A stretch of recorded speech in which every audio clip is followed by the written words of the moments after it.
kids call it Riz. Fingers Malloy. Have you heard the kids? They call it the Riz. Riz is my middle name, Tony. Is that what it is? Yes. News just in. They no longer call it Riz. Oh. Tea, drink, smoke. I'm Tony Katz, and that right there is America's favorite amateur drinker, Fingers Malloy. Riz is a little bit of slang, a little bit of code, a little bit of a now current nomenclature. No one uses nomenclature for Carisma, which is the name of our cigar. Thus, I started with Riz. I see what you did there. You, my friend, are a broadcast professional. Carisma, Carisma. Yes, they spelled it wrong, but it's a cigar, so it doesn't matter. This is Sanj Patel doing a collaboration with Eladio Diaz. Now, Eladio Diaz is one of the great names of cigars, really the world of Davidoff and what he spent his time doing there, that work that Kellner did there, then breaking off onto his own. He did some work with Freud Cigars doing the Agape. I believe you could pronounce it the Agape. And now this, which we found, Fingers Malloy and I took a trip to Ohio to do some recon. That's what we were doing. And found a cigar shop. You couldn't smoke inside, but they sold cigars. And that's where we found this, the Carisma. It's a 7x50, which means it's 7 inches long. Always makes Fingers Malloy laugh. And the ring gauge is a 50, the diameter of the cigar, or how thick it is around. Again, with the laughter. A 64 ring gauge is a full 1 inch around. This is a classic Churchill shape right here in a 7x50. And everything about this plays in Dominican. This is a Corojo 99 leaf, so that hybrid tobacco. You've got Mexican San Andreas in the binder, and the filler. I mean, the list is Piloto Cubano, Corojo Original, Habano 2020, HVA, and Corojo 99. It's like, hey, boys, what do we have in the lab? Put it in this thing. It's a crazy amount of tobacco. It's a very, very big Dominican right here. I have not seen it anywhere. I was trying to find information on it. That was very, very slight. Of course, the guys at Half Wheel had a story because this came out at the Premium Cigars Show, I believe it was, for 2024. That's when this thing was, or just afterwards. That's when this thing came, because this came out in June of 2024. And what I love, closed foot. Yeah. Right? Little pigtail cap, but a closed foot, and that means they took the tobacco, instead of cutting it straight across, they folded the wrapper tobacco over the interior of the cigar, interior of the binder and fillers. So you don't move that, you light it.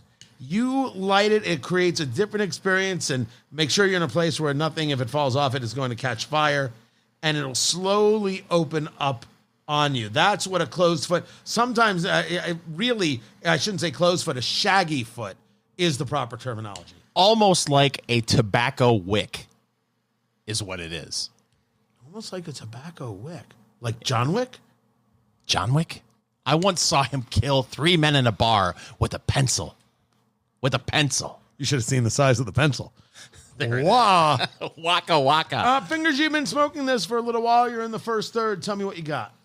A little bit of spice at this point, and that's about it. But I'm literally, like you just said, in the first third of the first third.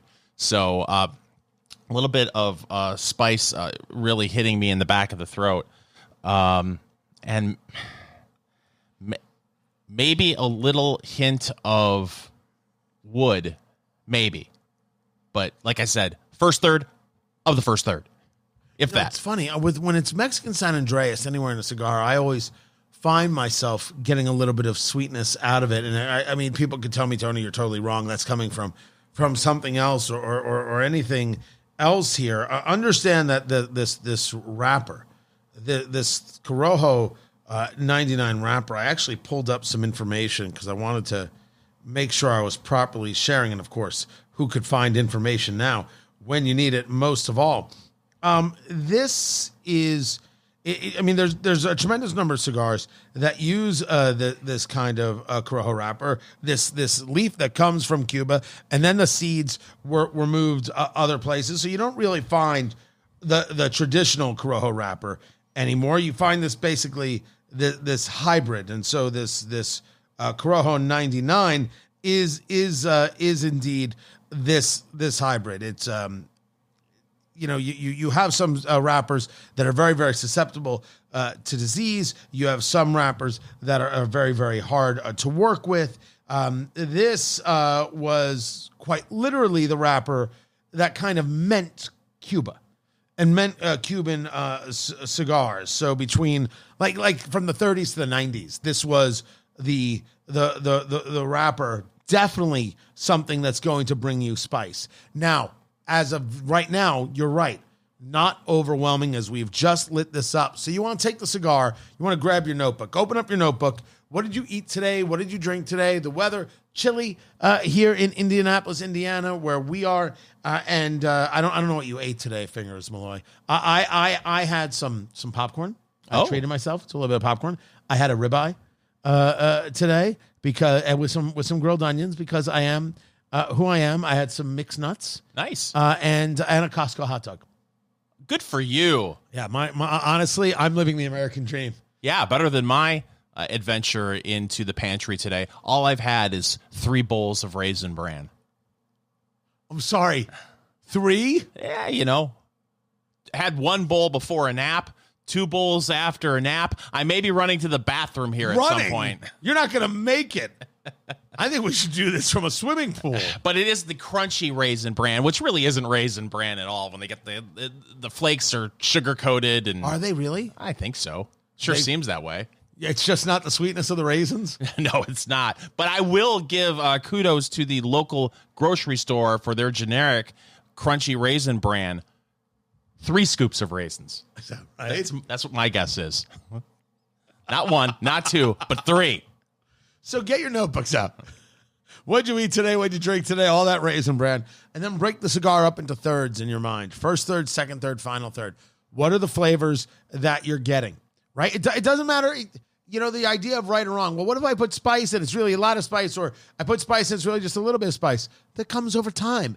As you get better at understanding your palate, you're better able to explain the flavors that you're experiencing. Well, what you want to do is just write them down by the third.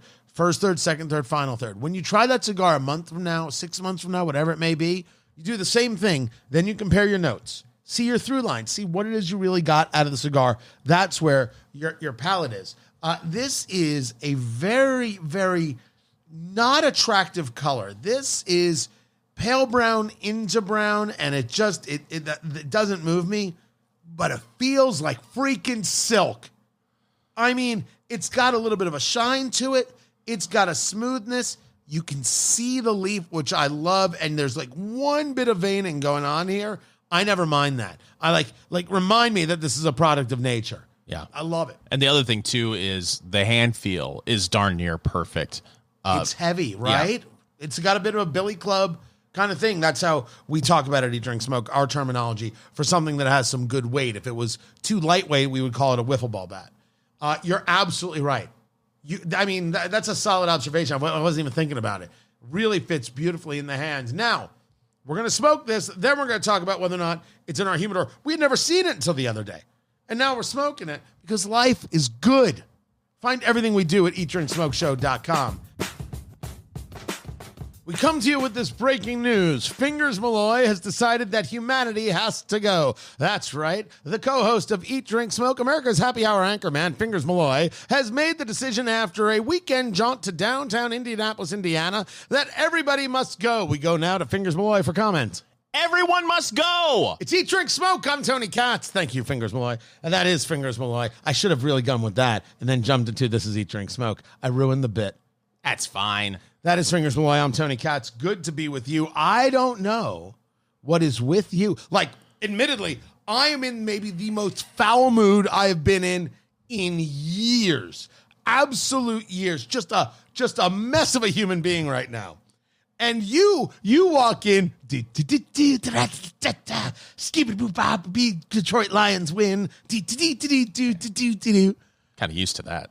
And then I mentioned to you that everybody is terrible. Because I'm in a mood. I'm in a mood. It happens. Do I sound like I'm in a mood? I'm in a mood. And Fingers on a dime says, "Oh, you think everybody's terrible? Let me tell you something, fatty." And he called me fatty. He's like, let me tell you something. I don't think that's how it went down, but that's fine. What in the world? By the way, it was rude to call me fatty. What happened to you? We were at an event. We did a live event in downtown at a place called Nicky Blaine's, fantastic cigar lounge in the basement. We'll bring that to you downtown Indianapolis next week, right? Yeah. Very, very cool spot. Very, very been there for like two and a half decades. So we do a live event there. We're doing radio there. We're meeting people. We're kissing babies. Whatever it is we do. And so then it's like, all right, you fingers, you're going to go your way. I got to go do my thing. Okay, take it easy. That's where I left you, walking down the street, singing do-wah diddy diddy dum diddy do. It's true. What happened when you turned the corner? Can I tell you something? May I go on a rant about how rude people are, and everyone seems to be wrapped up in their own lives and have absolutely no issue with their behavior having a negative influence on other people. So after the event, I was heading down to Lucas Oil Stadium. They were hosting the ISMA marching band finals. ISMA is the Indiana State School Music Association. Right. So marching bands across the state are getting together to compete against one another to find out who is the best marching band in Indiana. And I don't know, people outside of Indiana may not realize how seriously Indiana schools take marching band. Right. It's a huge thing. It's Big just like thing. it is in Texas. And so it's big here. And anyone who has kids know. It doesn't matter if it's marching band, if it's show choir, if it's football, basketball.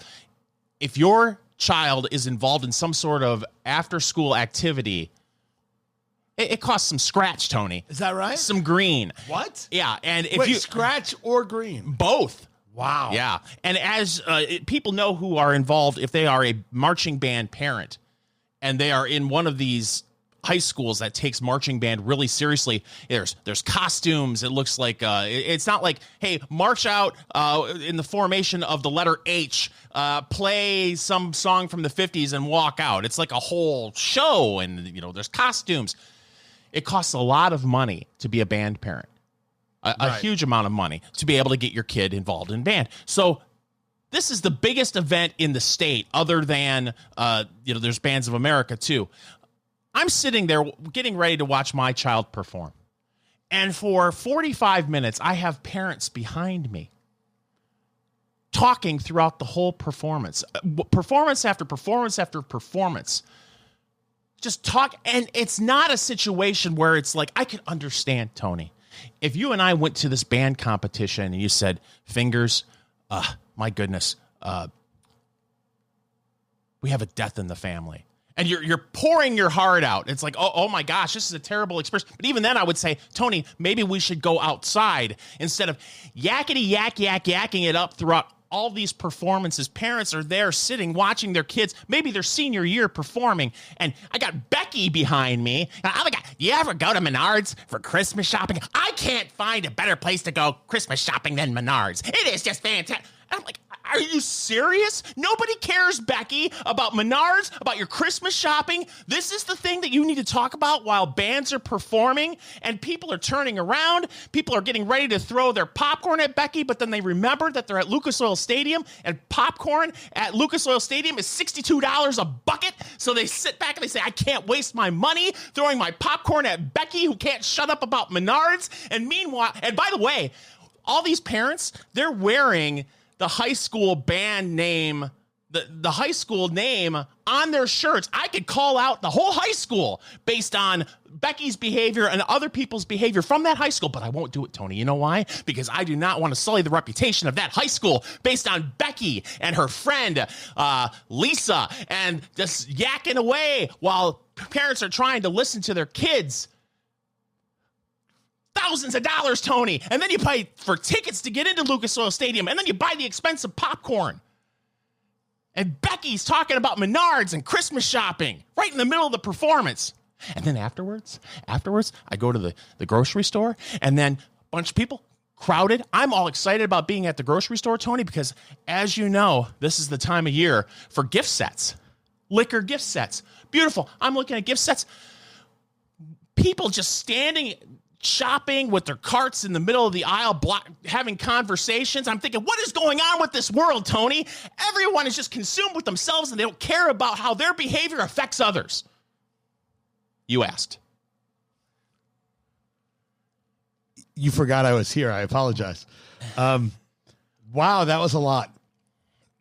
First things first, there are really good deals at Menards.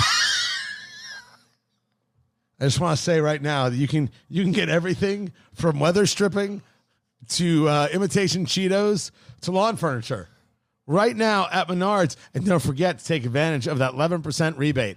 Menards, proud sponsor of Eat, Drink, Smoke. Wow. Wait, are they not a sponsor? No, they aren't. Oh, they should be. They should be. So your issue is there's a marching band on the field. Yes. And you couldn't hear the marching band? No. Could not. Because of Becky? Becky. We're going with Becky. Hold on. We're going with Becky. Why didn't you tell Becky to stop? Because it was just enough of a conversation where she would shut up and you're like, oh, it's over. Oh, thank God it's over. Oh, my God, did you hear they get 11% back on every purchase? You turn around and you give her the Seinfeld eye roll like, nothing. Stops for 2 minutes. Back to talking again. So I thought about it. I thought, okay, I'm going to stand up and say something to this woman. But then I figured, then what happens is, by the way, I have the name of my band, the T-shirt. So then it's, that guy is from that high school. And holy cow, those parents you have no idea what happens in the marching band community. People, the dark marching band community where people are talking behind other people's backs about different high schools. Is that like the dark web? Yes. It's the dark web of marching. By the way, ISMA, you guys do a fantastic job. Dear Lord. It's not ISMA's fault. I have a question. Do you feel better? No. You're supposed to keep your rage inside of you in a tight little ball, never to release it. But now it's out. Now it's out for everyone to hear. Marching band. I think there's only one lesson to learn from this. Don't have kids. Sha-la-la-la.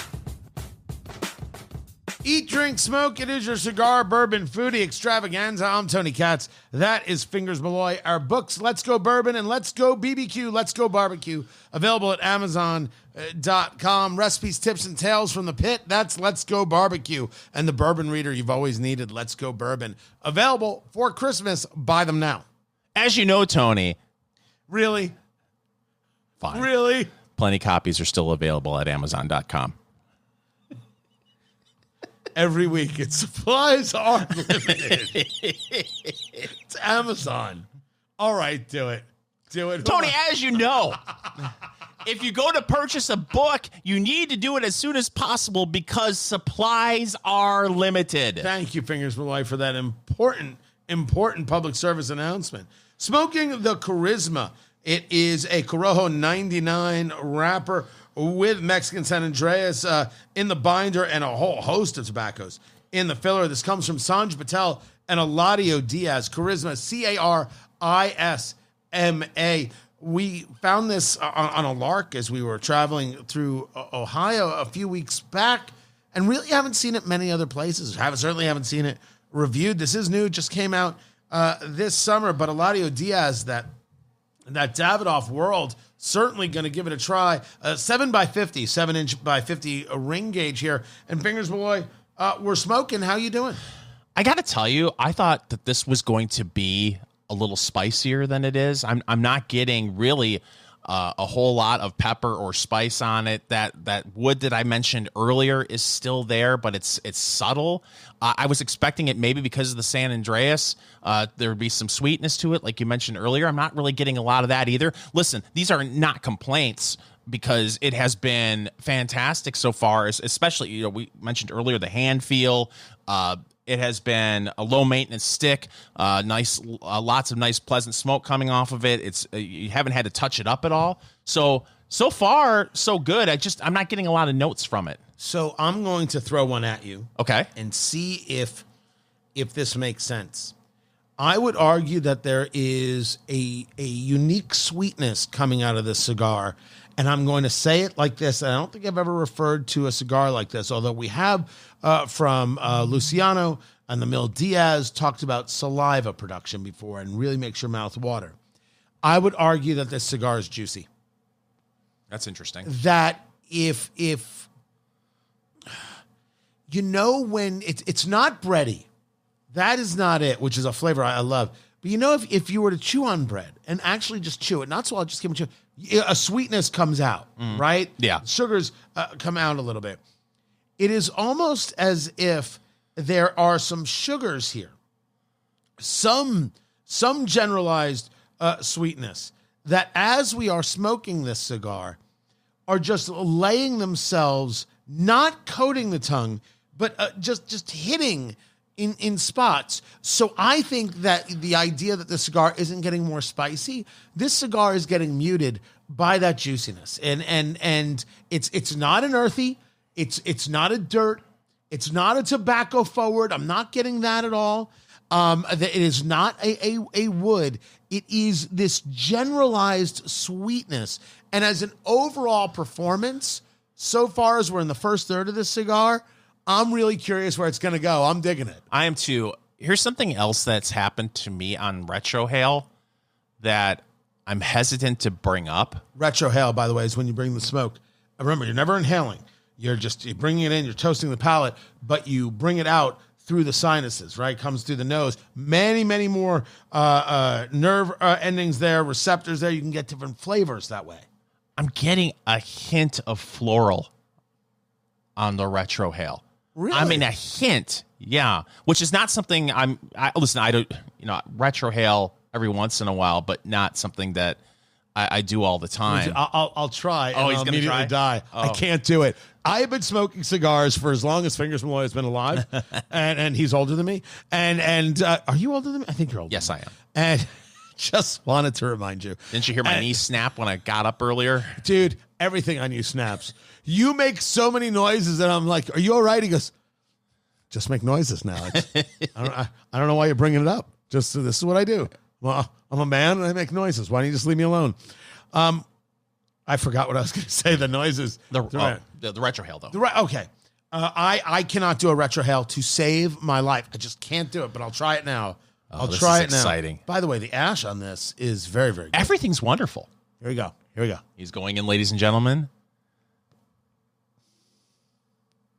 Nope. I can't do it. I don't know why I can't. I think I'm afraid. I think you are. Ow. Absolutely correct. Here, I think I'm too scared to do it. I don't know why, though. Wait, are you doing it? I just did it. You just did it? I didn't see it. I didn't see it happen.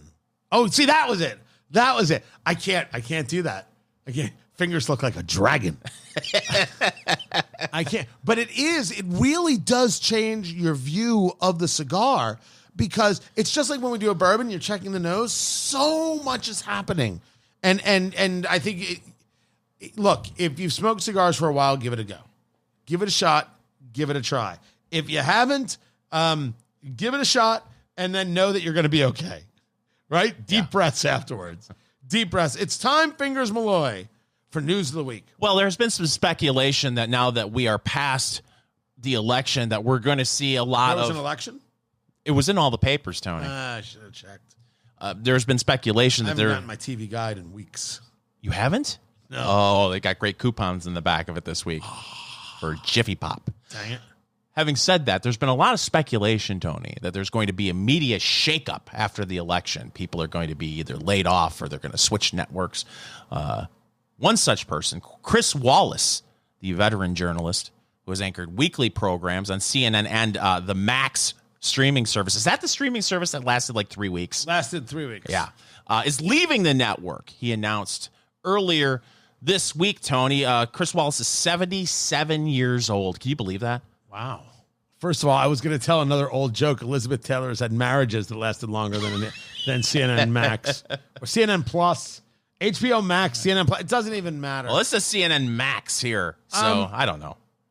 So the first that Chris Wallace believes he's going to get an audience with podcasting, I think is is rather hilarious. But all the best to him. Everybody can try this. You don't have to be Chris Wallace to do it. There's a story in here that I don't know if people outside of this world pay attention to. Over the last 2 weeks, there has been an absolute bloodletting in radio.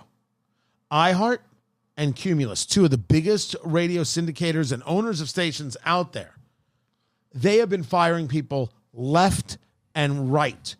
On-air talent, producers. You've seen program directors and news directors lose their jobs or just leave. It has been awful for radio. Brutal. This is all about money, right? The cost savings and the issues that many of these groups are having over leverage, buying stations, buying them at the wrong time, buying them for too much, etc. The talk is, first of all, it's been in the works for weeks that Comcast wants to sell off MSNBC, right? That has been a conversation for a while now, but their ratings since the election have just fallen to nothing. CNN, there's stories out there that they're going to be firing hundreds of staffers, including on-air talent. In radio, it's cost savings, and I don't agree with it. I really think there's some big mistakes being made. In television, this is about a rethink of brand. You are about to see, I believe, wholesale changes to cable news outlets. So going back to the radio conversation quickly, when you said that there's a lot of on-air talent being let go, does that mean that they're giving up on local talent and everything's going nationally syndicated? 1,000%. Listen, I'm a syndicated guy with my midday show, Tony Katz Today. We're syndicated here with Eat, Drink, Smoke, but it's a very different weekend show. Might mean opportunity for me, but honestly, radio without local hosts, it's a fundamentally different beast. Local matters. Radio is a local product, and losing local morning drive or afternoon drive, horrific for radio as a whole. Did I mention horrific? Horrific. Yeah, watch for that, and watch for those cable news outlets as well. When renting a car, sometimes you'll treat it a little bit rough because it's a rental. I can do whatever. I'll floor it and go around the corner a little fast. And if something spills, you're like, whatever. It's not my car. Really? I'm the exact opposite. Are you really cautious and careful? Oh, I baby it because all it takes is one misstep in the car. Next thing you know, you got an extra $300 added to your credit card.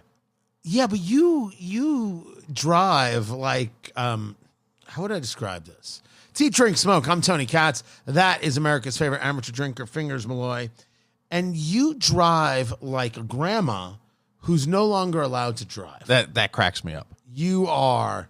I go 5 miles an hour over the speed limit at all times and nothing more than that. And that doesn't seem like a grandma thing. A grandma thing to me would be if the speed limit's 55, you drive 42. That sounds about right for you. No, I drive 5 miles an hour over the speed limit. First of all, I don't think I would announce that to the popo. Well, just because you're Johnny Leadfoot. I have been accused of such a thing. I've been accused of being a bit of an aggressive driver. Hey, you've driven with me. Am I an aggressive driver? A little bit. Really? A little bit. Real. My wife says so. My kids say so. My kids are like, it's hilarious. I'm like, I don't know. I'm just minding my own business, living my life. I honestly, the only thing I ever notice about someone who is an aggressive driver, and I wouldn't even call it an aggressive driving technique so much as just something that's really hard on the car, is people who are really hard on their brakes.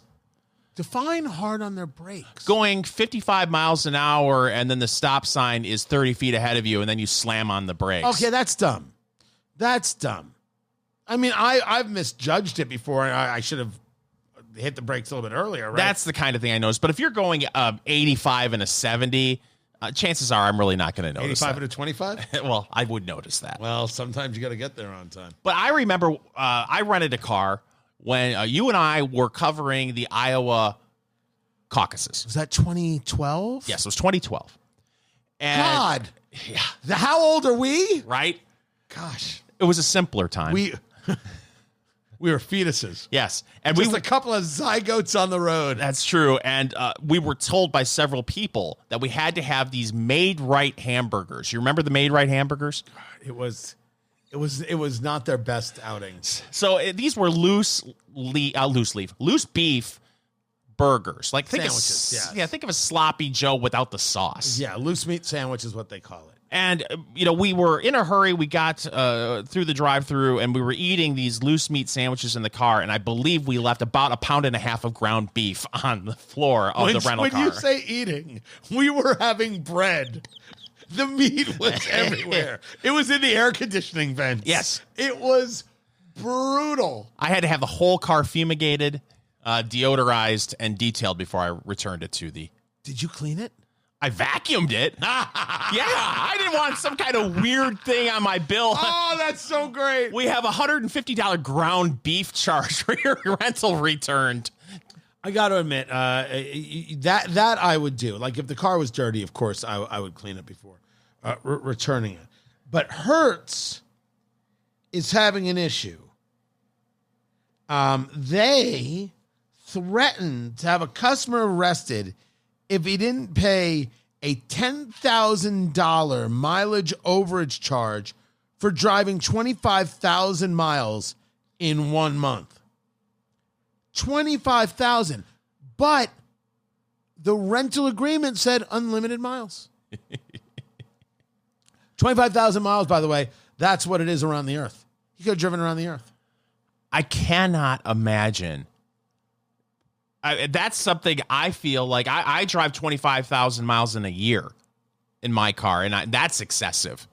Can you imagine doing that in 30 days?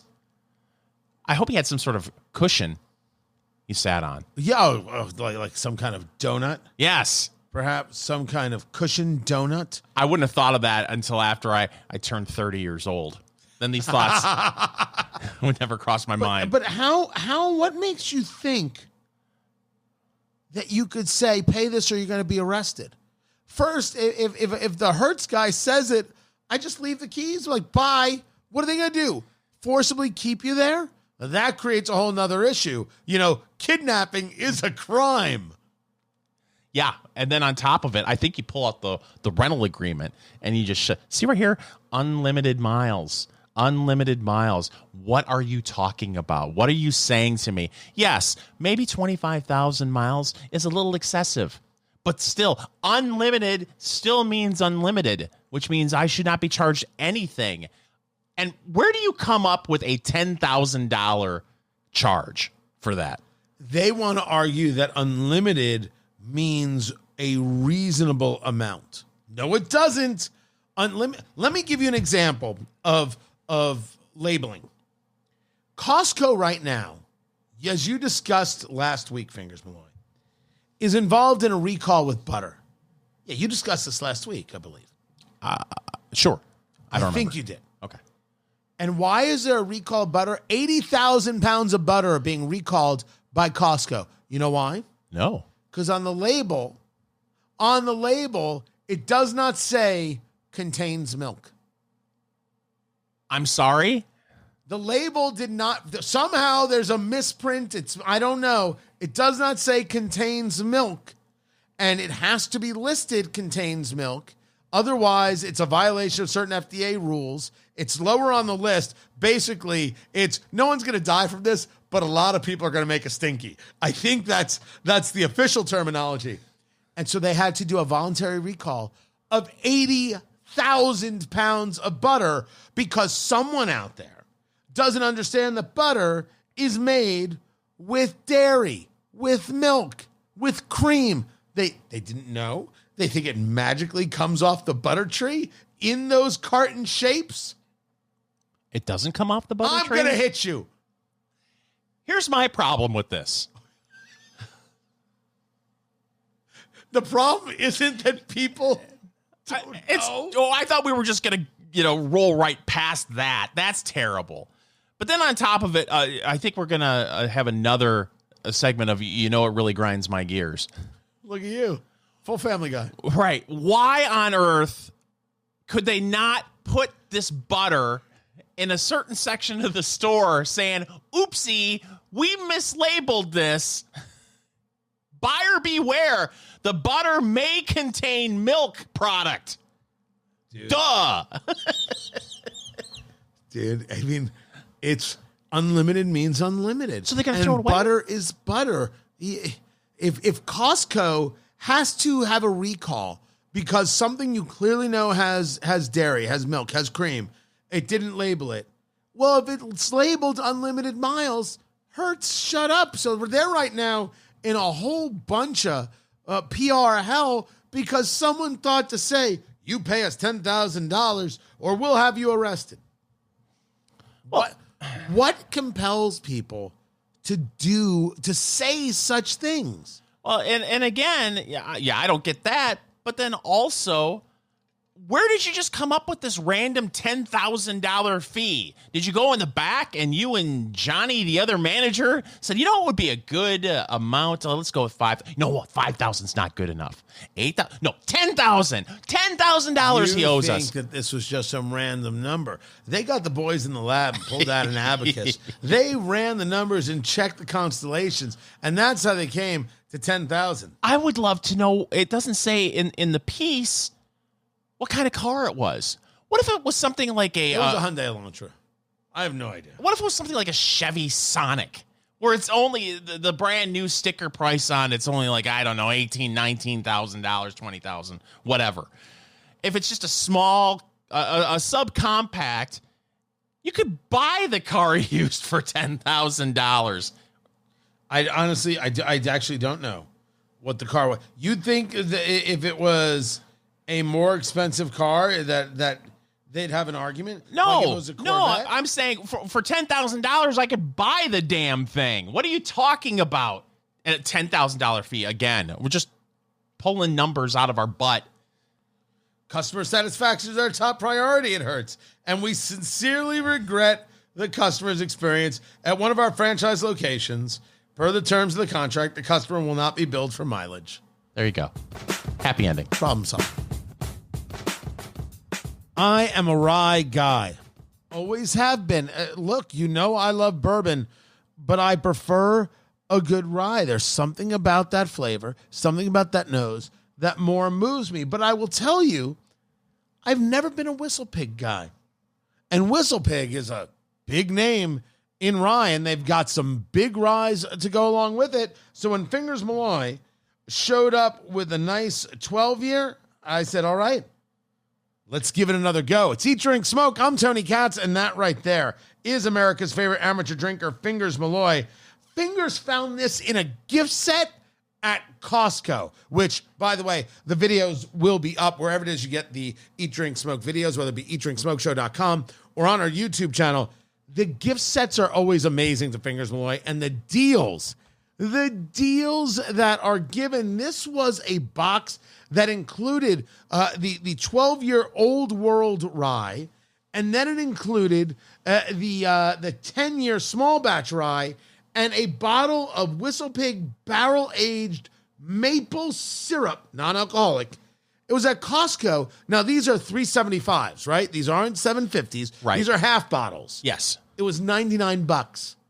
Yes. I'm sorry. That's a sensational gift set.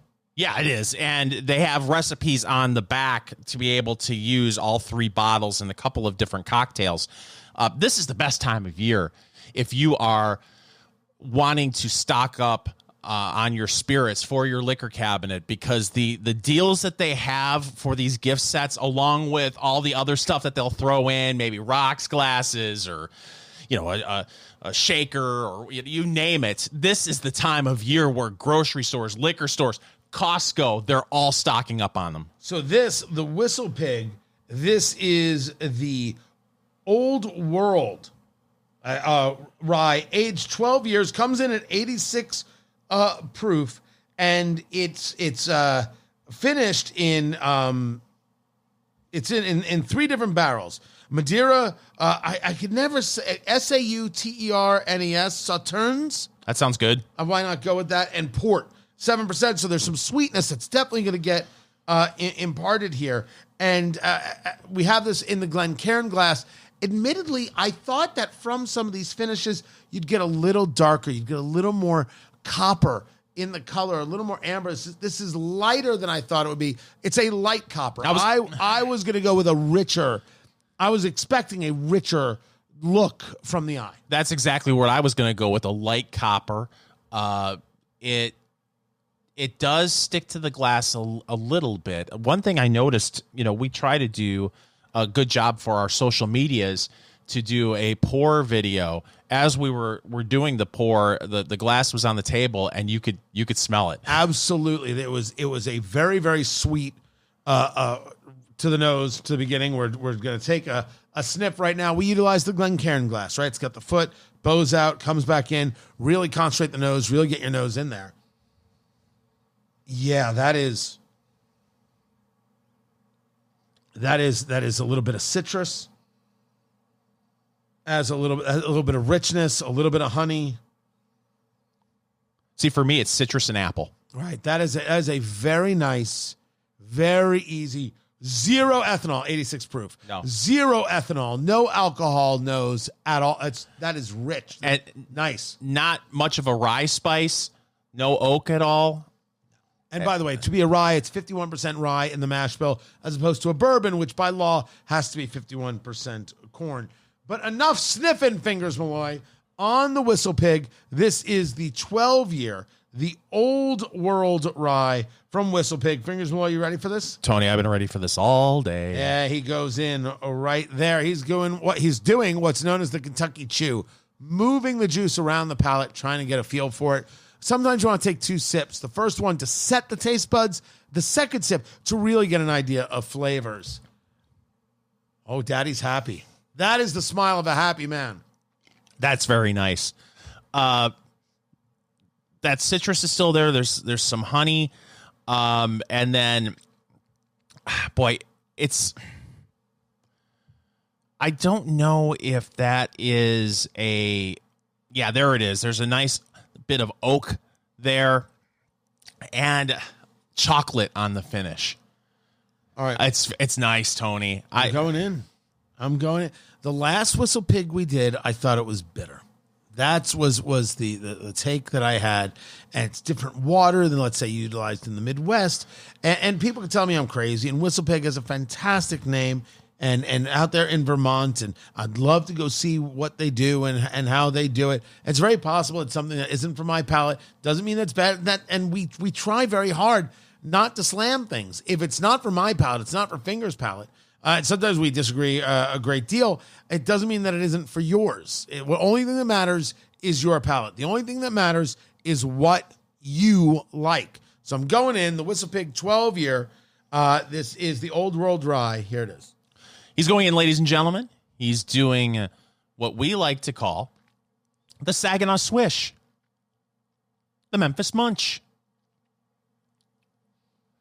the Chattanooga Chomp. He's not nearly as happy as I was.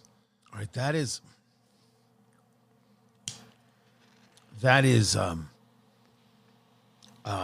mint. I think that is accurate. That is a dark fruit kind of coating on the tongue, almost in a cherry plum syrup. And yes, on the finish, all of those fruits, a bit of oak. I think you're taking a look at fruits and getting the chocolate out of that. I don't know if I necessarily get a chocolate. Yeah, so the issue here is that it doesn't bring enough of the rye spice, right? There's a very gentle warming full chest, right? Spreads out, very gentle warming. I'm not going to argue that this is far more enjoyable to me than what we did a few years back. And it's been a few years since we know what's like. This is a very enjoyable drink. I'm telling you, this gift box is nuts. $99 from Costco. That is a fantastic gift. 2 different kinds of rye and then syrup for the pancakes in the morning. Yeah. I mean, that is tremendous. I mean, it really is. I think that this is the best deal I've seen on a gift thing in a good long time, because I want the juice, not necessarily the accoutrement. I don't need the flask. I don't need the glasses. I don't need the whatever. It is sweet. I am hoping that on some rocks, on some ice, and that sweetness cuts down a little bit. Do you think you would? There's a very faint rye spice happening now. Do you think that if I just gave that to you blind, that it would be a more enjoyable experience? Because you're a rye guy. It'd be too sweet. Yeah, it'd be too sweet for what I'm going for. That doesn't. Again, that is a very personal, very subjective thing. Oh no, not bad, not bad. Just too sweet. Nice. I'd appreciate the drink for sure. I would also think it was more bourbon and not a rye. Yeah. Right. Based on that, the WhistlePig 12-year Old World Rye. That's what we're drinking. We're going to get into this. We're going to do the start smoking the cigar again and see how that pairs up. Is this in your liquor cabinet? We will discuss. Now, you and I, Fingers Malloy, have a lot of work to do in 2025. We have a lot of things to rank. Everybody loves a list. We love a list here at Eat, Drink, Smoke. And we have lists that we're going to make. The best quick serve fast food. We're the best ketchup for your hot dog. We have a lot of things, Fingers Malloy, that we have to come up with some lists about. That's going to be a very short list. It's Eat, Drink, Smoke, by the way. I'm Tony Katz. That's Fingers Malloy. Find it all at eatdrinksmokeshow.com. Tasting Table. They, over there at tastingtable.com, they ranked 31 popular coffee brands. And this is the kind of coffee you take home and you make the coffee. And I'm very upset because at the bottom of the list is chock full of nuts. You're a big chock full of nuts fan? Oh, it's that heavenly coffee. Oh, nuts. Chock full o' nuts. Yes. It's chock. Have you ever tried it? Seriously. Oh, maybe when I was a kid.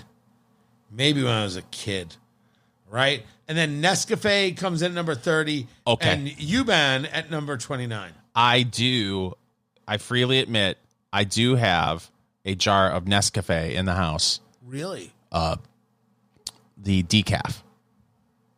Really? It's an instant coffee. Yeah.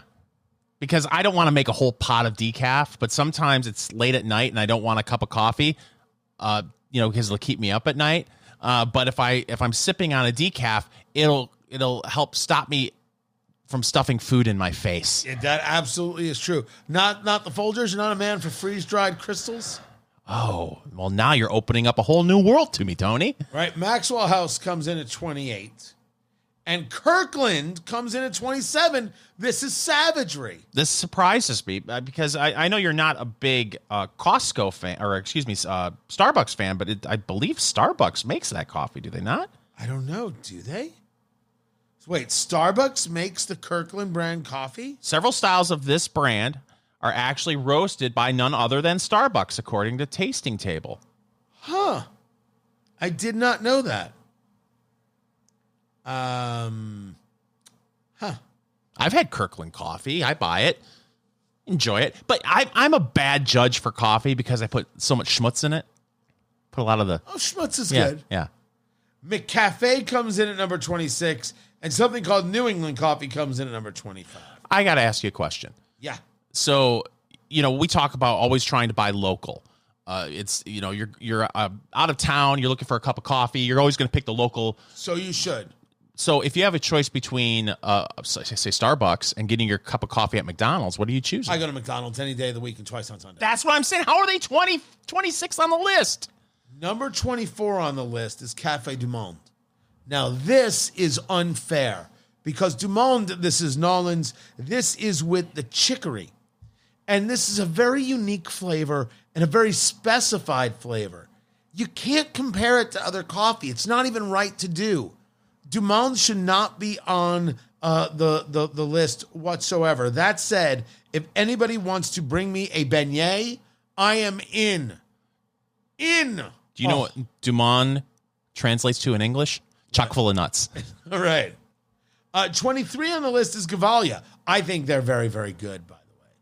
Gavalia is usually, you almost think of it as like a mail order kind of thing. I think it actually has some good richness. It could do good work. I've enjoyed it before. Just like number 22 on the list, Seattle's Best. The decaf I use is Seattle's Best.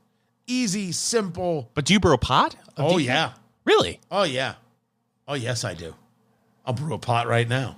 I'm not even shy. I'll brew 2 pots. The weirdest thing in the world that happens to people is when you say after a meal, first of all, here, living in Indiana, the amount of people who do coffee after a meal is very slight. I've never seen anything like it.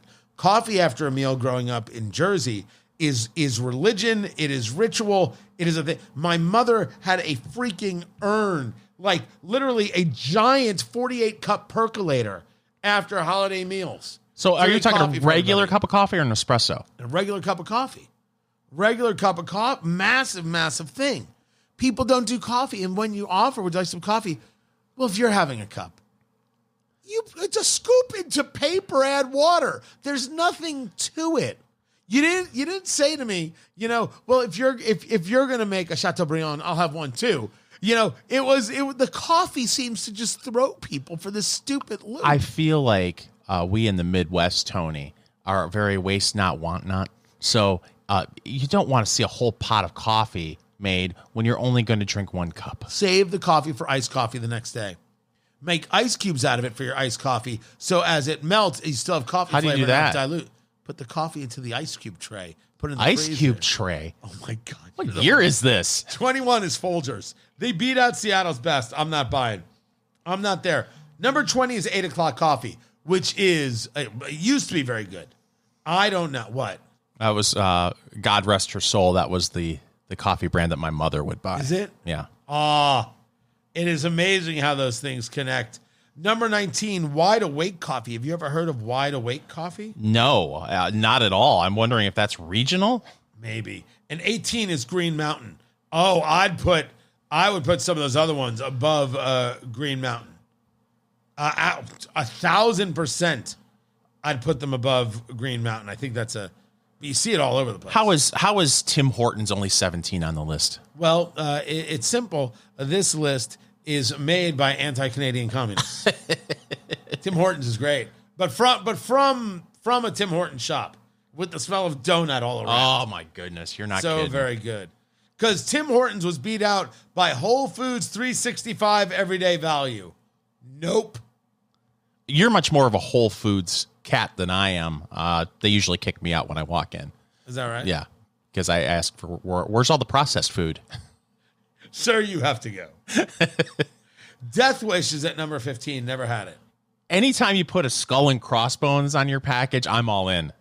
Community Coffee comes in at number 14. That's a more regional thing. That's the South. That's Louisiana and stuff like that. I can't remember last time I had it. But 13 is Caribou. Caribou's great. I'm still trying to look more into Community Coffee. Have you had their Cool blend? Cool.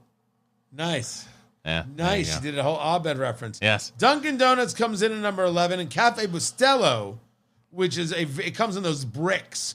It's a brick of coffee. Comes in at number 10. So what do you do with the Cafe Bustelo? Do you actually have a hammer and chisel to be able to? Yes, you slowly chip away at the coffee. Let me get into these right here real quick. Equal Exchange at number 8. Never heard of it. Pete's at number 7. Excellent. Yep. Starbucks at number 6. Illy Coffee. Oh, Illy, ILLY. Never heard of it. Oh, so good. Only $900 a pound. Kahawa Coffee, which I don't know anything about. It comes to you from Trader Joe's right there. Then Lavazza at number 3. Lavazza's terrific. Yeah, it is. Lavazza's sensational. Intelligentsia. First time I had that was California. They do make some very, very solid coffee. And they've got number 1 here at Sumtown, which is out of Oregon. This is like $15 a 12-ounce bag or something like that. Yeah. It's a lot of money for coffee.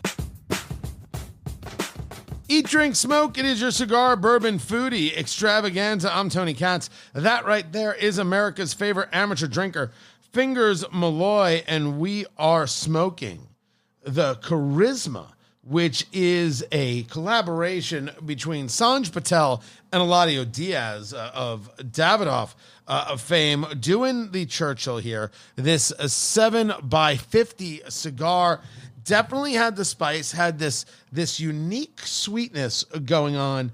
Fingers, don't be bothered. We were chatting in between the break for a while, and the cigar went out. It's gonna happen from time to time. I didn't say anything. You were like, dang it, fiddlesticks.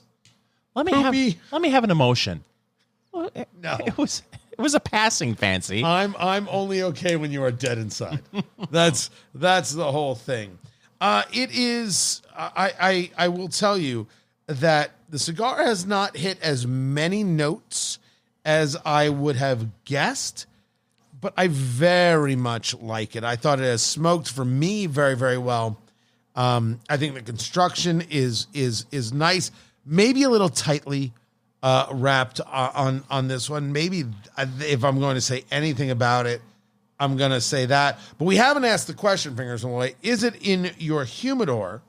I believe I have this right here. Let me see if I do. This would be $12 a stick. Oh, absolutely. Absolutely. Again, a lot of the notes that we're talking about are very subtle, but other than a few issues that I've had with the cigar, which aren't many, it's been really pleasant. And it does surprise me. I thought this would have a little bit more spice to it. It doesn't.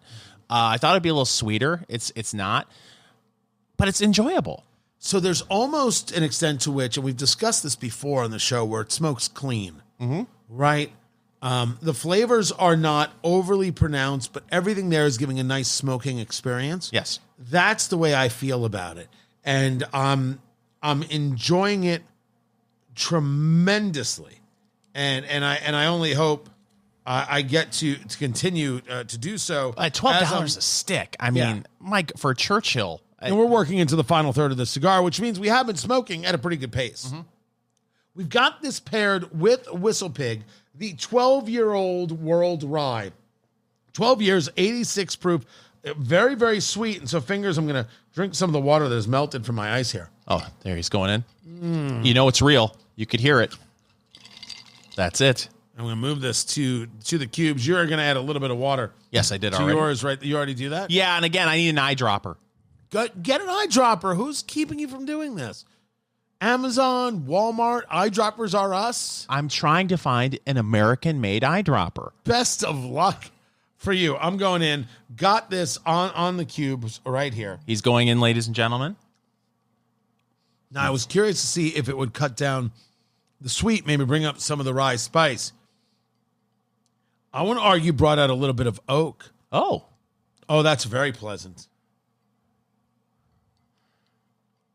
So A little bit.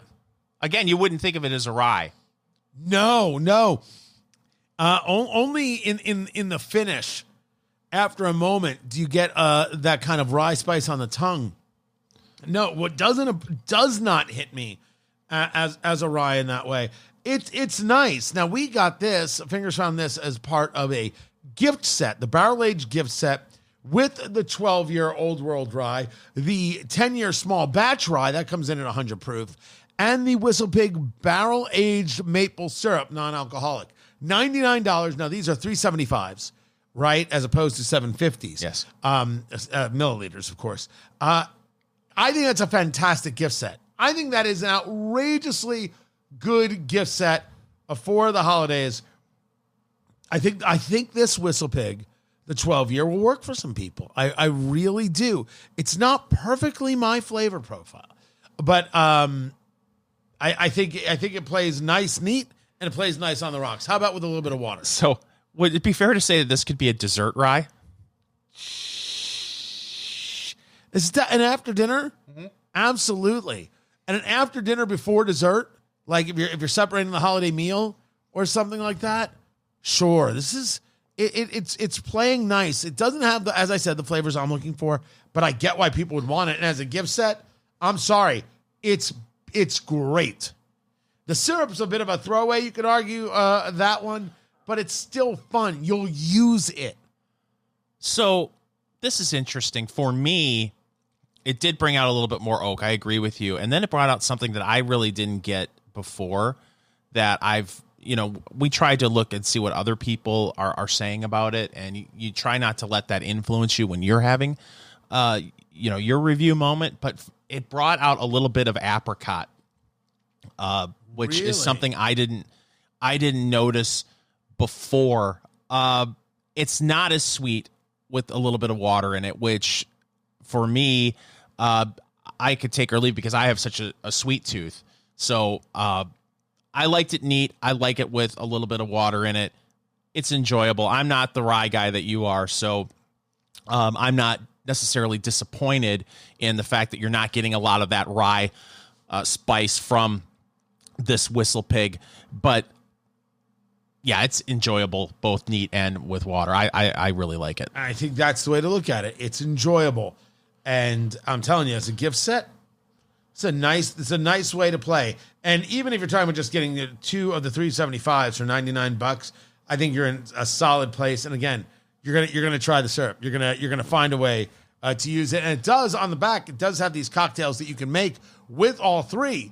And that's got to be fun. Yeah, and we're gonna have bonus content later of us doing a shot of syrup.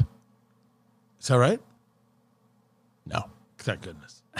It is time, Fingers Malloy, for news of the week. This was announced a little earlier in the month, but I think it's something that we need to discuss. Stellantis is going to indefinitely lay off 1,100 workers at its Jeep plant in Ohio. You're starting to see a readjustment in the automotive industry with supply, and also, people have been predicting for months that there was going to be this kind of automotive bubble that may be bursting.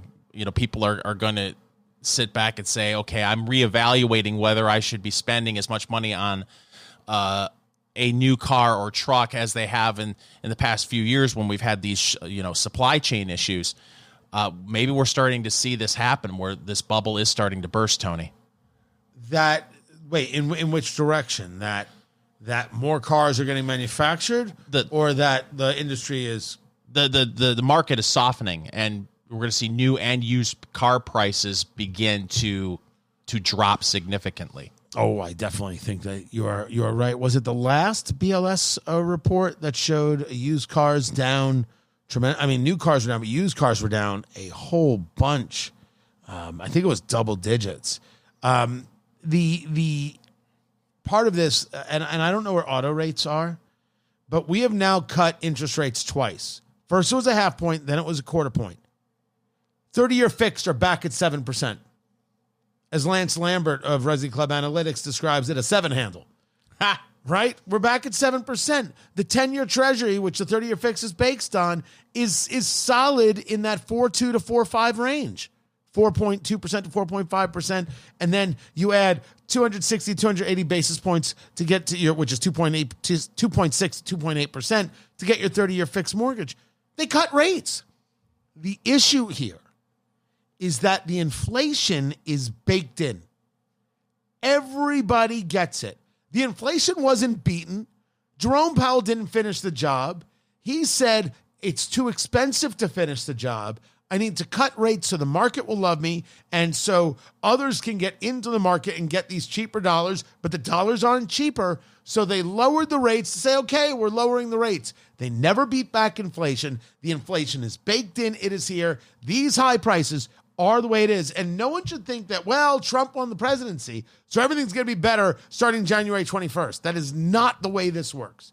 You've got a year before possibly things get better. Yeah, but it's at least good news for consumers that prices in the new car and used car market are beginning to drop, even though it doesn't seem like interest rates are. If they can get a loan. Right. If they can get a loan. Spoiler alert.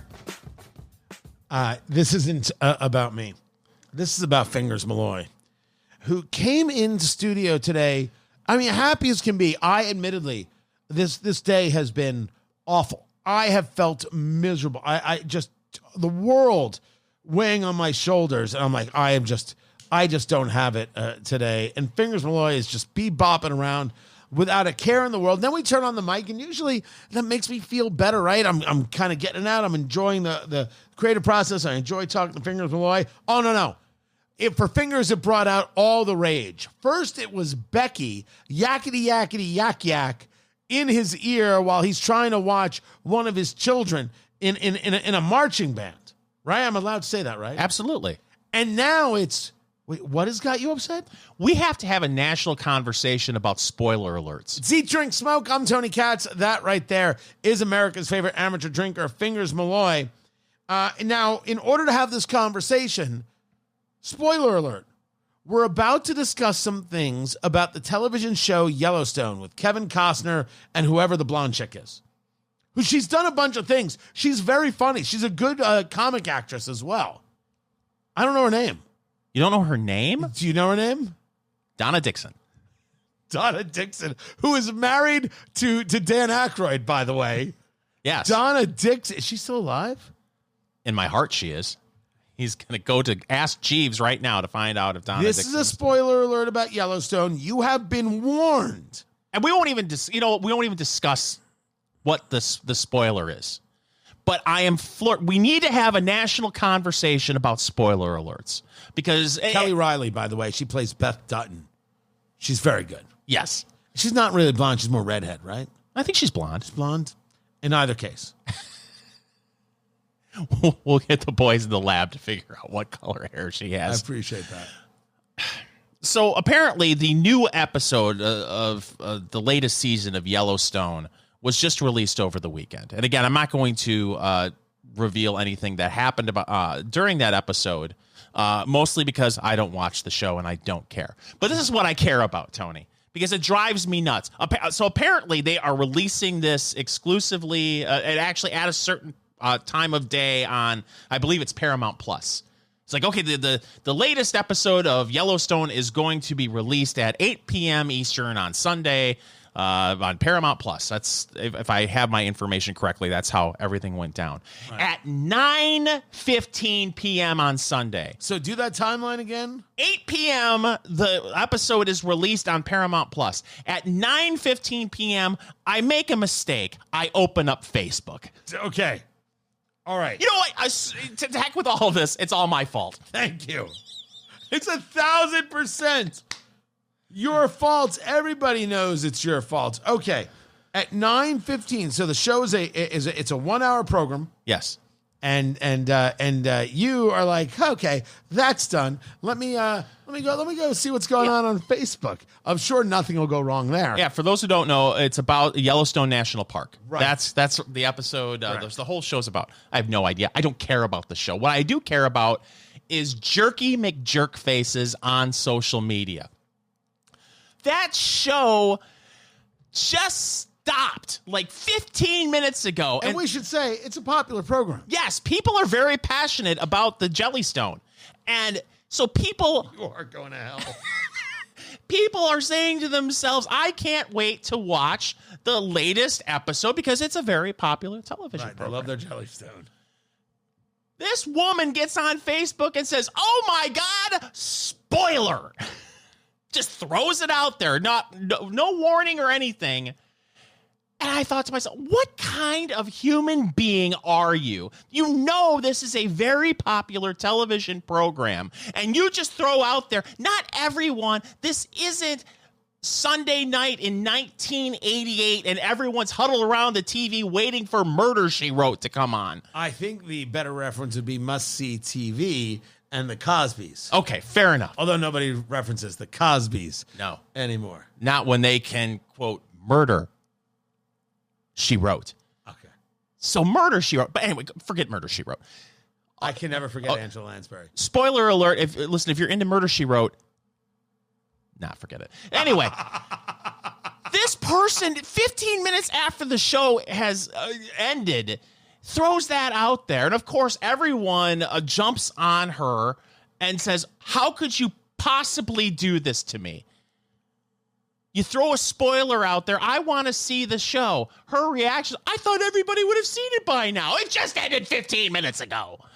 What is wrong with you? I've known Fingers Malloy a long time. I've never seen this.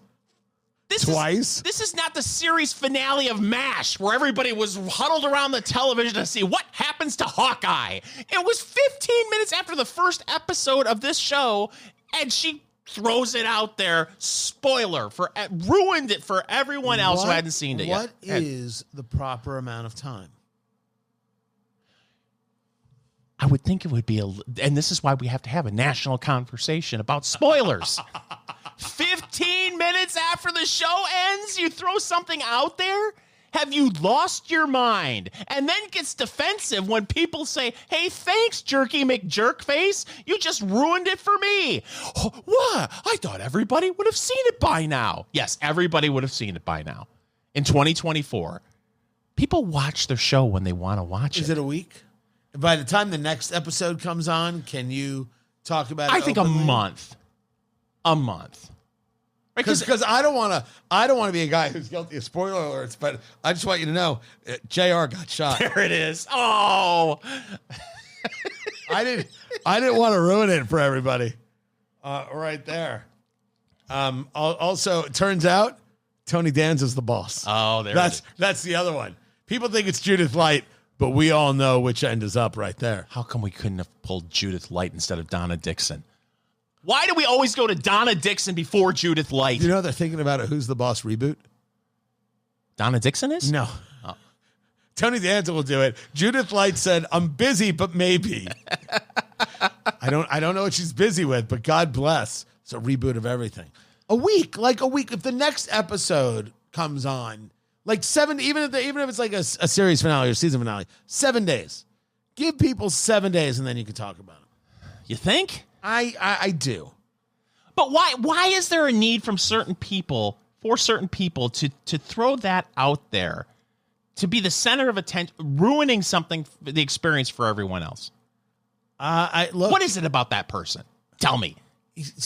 What you're acting like you don't know that people exist in their own world where they are both the sun and the moon and sometimes also the stars.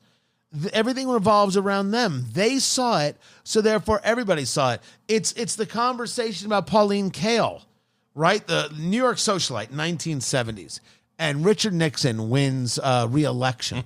And the story is attributed to Pauline Kael, although there's no proof that Pauline Kael actually said this. The quote is, Nixon, he won? I don't know anybody who voted for Nixon.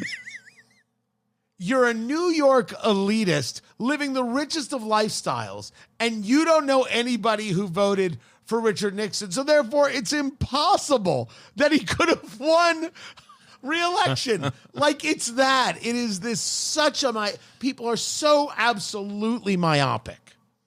They only think of themselves. 2 months. 2 months. That's when you can start 2 talking. months? 2 months. 2 months. Wow. Somebody last week ruined Frasier for me. What? Started talking about it. Ruined the whole series. I was planning on watching it. Well, wait till you see the ending of St. Elsewhere.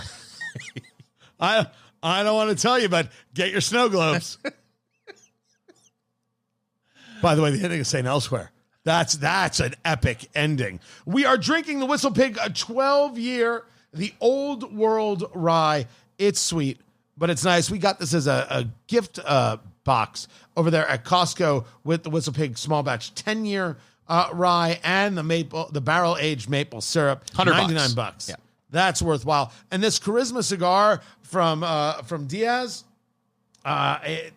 you can find it. You should, Eladio Diaz, you should smoke this. This has been nice. Find everything at eatdrinksmokeshow.com. This is Eat Drink Smoke. Follow Eat Drink Smoke on social media, on Twitter at Go Eat Drink Smoke, on Facebook, facebook.com/Eat Drink Smoke, and Instagram at Eat Drink Smoke Podcast.